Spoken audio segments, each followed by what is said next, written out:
So Celtic have won by 3 goals to 1 at Tynecastle. Big talking point in the first half.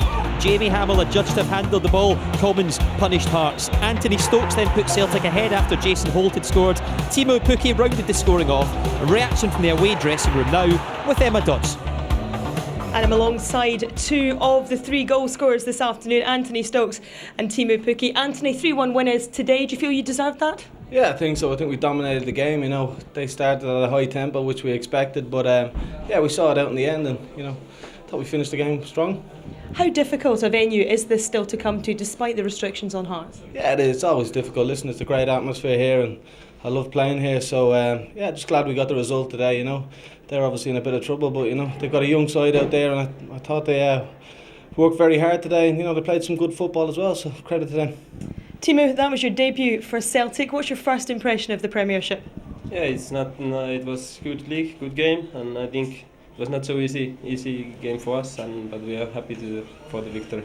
And you marked your first game with a goal. What does that do for your confidence? Yeah, it gives me a lot of confidence, and all thanks belongs to this guy. He did a great pass to me. It was easy to score. The scoring was opened by a penalty in the first half, Anthony, with a handball against Jamie Hamill. What did you see of that? I didn't really say much. I've just glanced at it, and I don't know. I said it to him afterwards. I don't think he knew either, to be honest with you. But listen, we got the break there. Don't know if it was or not, but great finish from Chris. So yeah, we were delighted. We'll take anything. Hearts then came back at you, but it took you just under 7 minutes to take the lead again with a goal from yourself. How much are you enjoying your football at the moment? Yeah, I'm loving it. After pre-season, I've felt good. I've felt good since last year after my injury. So I'm just delighted. Listen, the most important thing is that we're winning games, and it was a tough game today, and we wanted to go into the game on Wednesday confident and high, and that's what we're doing. That's the thing. It's on to the San Siro now. Timo, are these the games you look forward to playing in as a player? Yeah, of course. The Champions League is the best league in Europe for the clubs, and of course I'm waiting for it. And Anthony, what sort of experience can you take from the matches you played in the Champions League last season? Yeah, well, listen, I missed out on most of that, unfortunately, through injury. But listen, the lads are outstanding last year, and we're a young side. We're improving every year, so hopefully that'll stick with us, and we can do well and try and replicate what we done last year. Well, we wish you the best in Milan, and well done today. Thank you. Cheers. Thank you. Thanks a lot. Peter Grant and Michael Stewart are with us, and a really good day's work for Celtic ahead of that big game on Wednesday, Peter. Fantastic, great place to come and win and get your 3 points, but I think the guy talking there, Tony Stokes, was outstanding. Play him through the middle, and he looks a top quality player, and he'll get in full of confidence into that big game. Yeah, I was going to say the confidence just running through the side, particularly him. Is it because maybe Hooper's away and he thinks he's going to get the nod all the time now?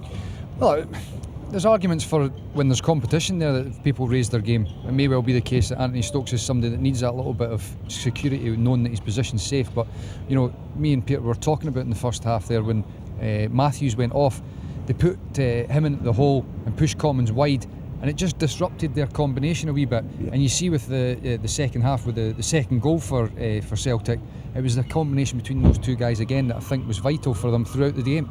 Sum up the day for Hearts then. I think there's a lot of positives to be had. I think they started the game very well. There wasn't a great deal in it until Celtic got the penalty. They then had that, again, we were talking about a little bit of experience in terms of keep doing what you were doing. You didn't, there wasn't anything in the game. They dropped off it, they chased it a little bit more, space opened up, and Celtic exploited that. But I definitely think there was a lot of positives there to be taken. They're against the champions at the end of the day, a very young team. There wasn't a huge gulf between them. Yeah, absolutely, no doubt. The big talking point was Jamie Hamill in the first half. Handball or not, at half time I think you both disagreed a bit. Well, I think the difficulty is if it hits your hand, they're saying it's a penalty kick. So if that's the case, as you see here, Jamie's not watching the ball, obviously, and he's not put his hand towards it. The referee's made the decision, and it's a tough call, it really is. But as you say, if they're saying it's a penalty kick, I'm not so sure. But it's not just as simple as that though, is it? Ball to hand or not, it's where the hand is, how quickly it hits you, distance. The thing is, you see a lot of defenders nowadays with putting their arms behind their back. That's an unnatural position, because as soon as you make a movement, you're going to put your arms up to balance yourself out. And I think when you see the ball coming into the box there's a bit of a wrestle between Stokes and Jamie Hamill, and he's only a foot away from him. There's nothing he can do with that there, and I think that it's very harsh to get the penalty against him. And it was a great finish by Chris Commons, we should say as well. He took that so well, because Anthony Stokes wants to take the penalties, by the way. Yeah, he's been fantastic. It was a great finish, as you say, and it's a pressure one. I think that settled Celtic down, and as Michael says, then Hearts started chasing it and giving the ball a little bit away, and then that's what caused them a little bit more problems, I felt. The debate, of course, is what is and what is not a handball, because shortly after this one against Effie Ambrose, and this whole stadium was up saying maybe this should be a handball, but is it or not? Well, you can understand why the crowd are then shouting for it, because it was a harsh penalty to be given against Hearts, and likewise for this. For me, that's never a penalty. The guy's standing there, it happens in a split second, his hand's by the side of him in a natural position. You can't be given penalties for that, but you can understand why the crowd were then shouting for it because of what was given against them. No, because I was watching Spain last year, and it happened in Spain last year, you get booked every time the ball hit your hand, and it became a farce. You were getting odd and offs and everything. It was ridiculous.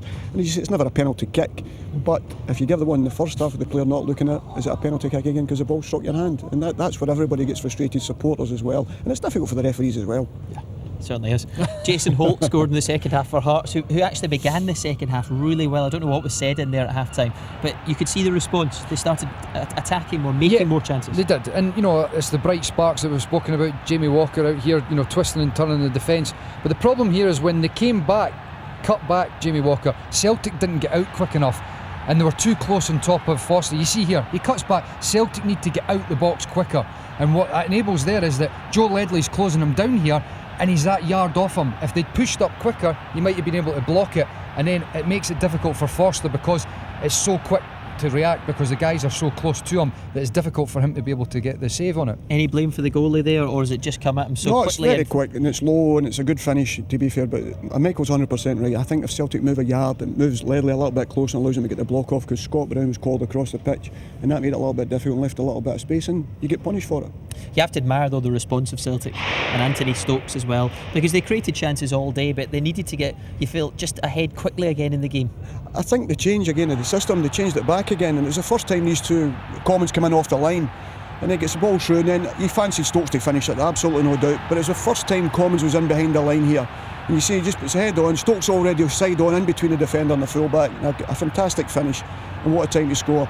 You liked his performance all day, Michael? Yeah, we both, I think everybody did. You couldn't help but be impressed with his performance, his link-up play, his movement off the defenders. There it's his movement behind them, and he gets in, and it's a great finish as well. He's actually almost hit it at the goalkeeper's head, and your natural reaction if that happens is to get your head out the way, and it ends up in the back of the net. Obviously a lot of talk about handballs and penalties, big decisions today, but for you, no doubt that Celtic deserved these 3 points. Hearts gave everything we expected. Great enthusiasm, great drive and determination, but Celtic always had the quality, and at the end of the day you're always judged on the strikers, and today for me, a country mile, Tony Stokes was outstanding, and they put him back through there, and I think if you give him a run of games there, he may be the guy that takes the pressures off the likes of Pukki and that. We heard from Teemu Pukki before the game. In his debut today he scored as well, and you had watched him in the past for Celtic. What did you make of his first contribution? I'll tell you, I always liked his movement, because even when Tony Stokes takes him on here, you can see he's moving in the box, he's taking the defender one way, but look what he does, peels away again, creates a couple of yards of space for himself and finish it. People say an easy finish, but I thought it was great movement. It's intelligence, isn't it? That's exactly it. It's good striker movement, as Peter saying there. He moves to the front post for that initial cutback, it gets blocked, and then it's a fantastic piece of skill from Stokes there. He's got the guys basically blocking him off. How can he get it to him? He dinks it over them, and Pukki's made the move again, but he's pulled away to the back post, and then it becomes an easy finish, but it's all because of his movement in the first place. Important he got some game time as well ahead of Wednesday. He could start that game. It's fantastic for the supporters to see him, and what a better way to start than putting the ball in the back of the net, and it'll take a little bit of pressure off him.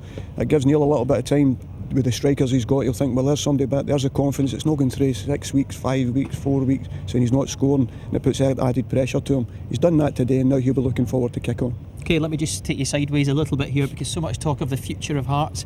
Ian Murray is here from the Foundation of Hearts Chairman. Good to see you. Come on in. Nice to see you. How are you? Another great response from the fans today. Oh, it's just magnificent in the stadium at the moment. It's making everyone enjoy their football again, and you just seen the standing ovation the fans gave the Hearts players at the end. They deserved it for the effort. I think you're right, they were just a bit outplayed with skill and class, but actually the effort they put in today, they'll win many more matches and they'll lose this season. You of course are named preferred bidders for this club.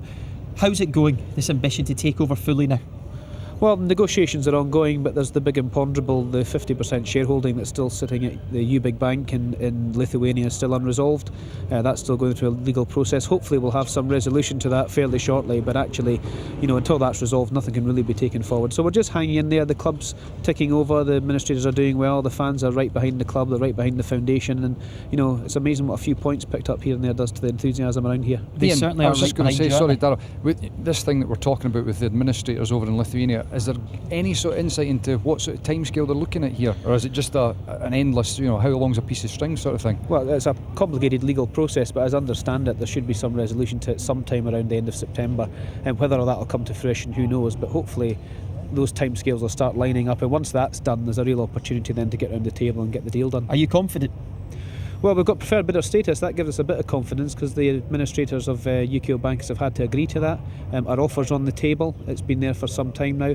It's well funded. It keeps the fans together with the assets of the club and gets us some business acumen at the same time from the people who are putting the money up front. So it's a good deal for everyone, and I just hope that the administrators see that as well. And Michael, I know you're staggered, aren't you, by the amount of people that have come forward? Well, that's exactly what I was just about to say, Darryl, but is it a fair point to say that with the potential of finding out that administrators are appointed in Lithuania, could it well be the case that there could be an extra, say, 2,000-3,000 fans that say, well, listen, this is a serious thing now, and maybe come on board, because we're almost, 7,000 direct debits at the moment? We're over 7,600 now. There's no reason why we can't hit a 10,000 mark in that, and there will be some people, quite rightly, when it's tough economic times, they'll be sitting there looking at their wallets thinking, will I contribute, will I not, because there is still a bit of uncertainty, but hopefully if we get that uncertainty out of the way, we'll start seeing more people coming, not just to support the foundation, but supporting the club. You can actually make one-off contributions as well now, is that right? Not just direct debits. How do they do that?